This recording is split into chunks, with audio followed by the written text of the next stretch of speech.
बिस्मिल्लाहिर्रहमानिर्रहीम। अस्सलाम वालेकुम नाजरीन, आप देख रहे हैं हमारा यूट्यूब चैनल और मैं हूं आपका होस्ट मोहम्मद वकास। नाजरीन, 1998 की बात है कि मिस्र के अंदर एक रकासा मारूफ डांसर प्रीति का नाम बोलता था और उसका की गूंज बड़े बड़े ऐवानों में बड़े बड़े लोगों के तक पहुंची थी। वो एक होटल में परफॉर्म कर रही थी। रात उसने परफॉर्म किया और परफॉर्म करने के बाद बड़े बड़े लोगों से दाद वसूल की और उसके बाद उसने शराब पी और उसी होटल के अंदर उसने गुल पड़ा शुरू कर दिया। तो वहां पे एक पुलिस ऑफिसर जो निहायत ही फर्शनास किस्म के पुलिस ऑफिसर थे, उन्होंने उसको रोकने की कोशिश की और उसे एहसास दिलाया कि आप बहुत बड़ी शख्सियत हैं, आपके बहुत ज़्यादा फैन फॉलोअर्स हैं, तो आप खुदारा ऐसा ना करें, आप ये गलत कर रही हैं। जब बार बार रोकने के बावजूद वो बाज ना आई तो आखिर प्रीति ने उसी नशे के आलम में बड़े ऑफिसर्स को फ़ोन घुमाया और रातों रात उस बंदे का तबादला करवा दिया। जब सुबह हुई, प्रीति का नशा उतरा तो उसको ख्याल है, उसने उस फर्शनास पुलिस ऑफिसर के बारे में पूछा तो उन लोगों ने बताया कि आपने शराब के नशे में उनका रात को तबादला करवा दिया। उसने दोबारा फ़ोन घुमाया और फ़ोन घुमाने के बाद कहा कि आप उस शख्स को वापस इसी जगह पे लेके आए, क्योंकि वो निहायत ही फर्शनास किस्म का आदमी है। प्रीति की सिफारिश के ऊपर दोबारा उस पुलिस ऑफिसर को फ़ोन लगाया गया और दोबारा होटल में जो है वो रिपोर्ट करने को कहा गया। जब वो पुलिस ऑफिसर वहां पे आया तो उसने आके अपने साथ अपना रेजिग्नेशन लेटर लेके आया और उसने वो उनके टेबल के ऊपर रखा और कहा कि आज से मैं पुलिस की नौकरी छोड़ रहा हूँ। उसके सीनियर ऑफिसर ने ये पूछा कि जनाब आखिर क्या वजह है कि इस जगह पे नौकरी या जॉब हासिल करने के लिए लोग बड़ी बड़ी सिफारिशें करवाते हैं, आपको 2 दफ़ा मौका मिला, एक दफ़ा तो चलो आपको किसी ने निकलवा दिया, लेकिन दोबारा उन्हीं ने आपको वापस बुलवा लिया। उन्होंने कहा कि मैं ऐसे इदारे में परफॉर्म नहीं कर सकता जहाँ पे फैसले रक्कासाओं, शराबनोशों और बद किरदारों के हाथों होते हों। उसके बाद पता चलता है कि कुछ ही अर्से के बाद उस पुलिस ऑफिसर ने मिस्र को भी छोड़ दिया और किसी दूसरे मुल्क जाके आबाद हो गया। नाज़रीन, ये एक महज कहानी नहीं है, ये मेरे मुल्क का भी अलमिया यही है।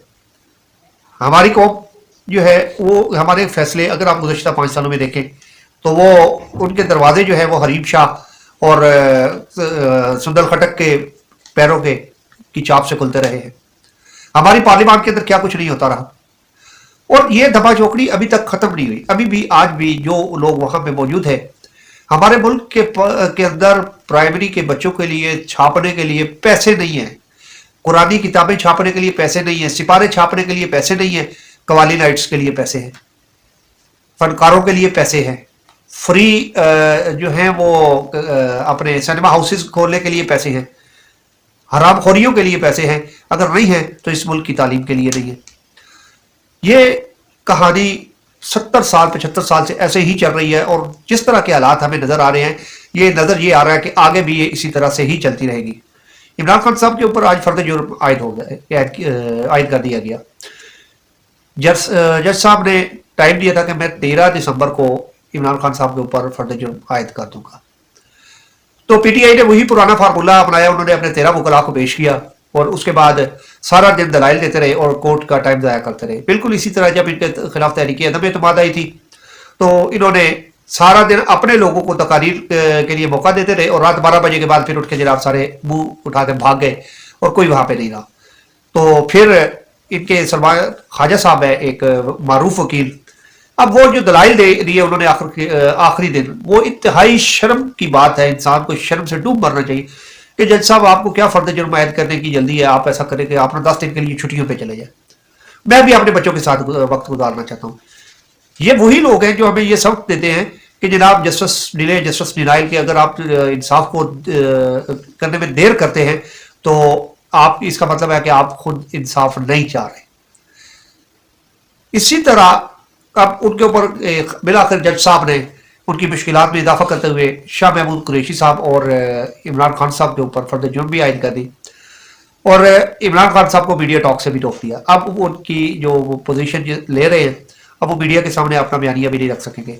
और आज अभी जब मैं ये व्लॉग कर रहा हूँ तो अभी एक इतला ये भी मिली है कि शेर अफजल मरवत साहब जो है वो भी गिरफ्तार हो गए हैं और वो जो उनका मकबूला एक बहुत ज़्यादा मशहूर हुआ था कि बढ़ जाना इसे कहते हैं, मेरे ख्याल में आज वो भी बढ़ गए हैं।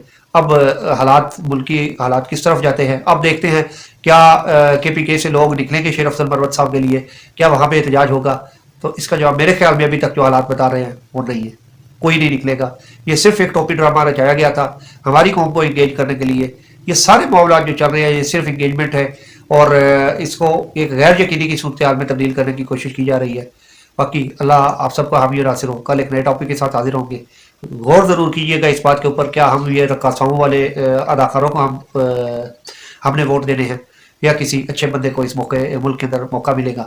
اگر آپ اس ملک کے اندر کسی نیک شخص کو حکومت کے اوپر نہیں دیکھ سکتے تو میرے خیال میں پھر ہم یہ جو تھوڑے بہت اپنے آپ کو شریف النفس کہتے ہیں ہمیں یہ ملک چھوڑ دینا چاہیے اور کہیں باغیرت قوم کے ساتھ بیٹھ کے تو اس کی تباہی کا منظر دیکھنا چاہیے. جزاکم اللہ والسلام.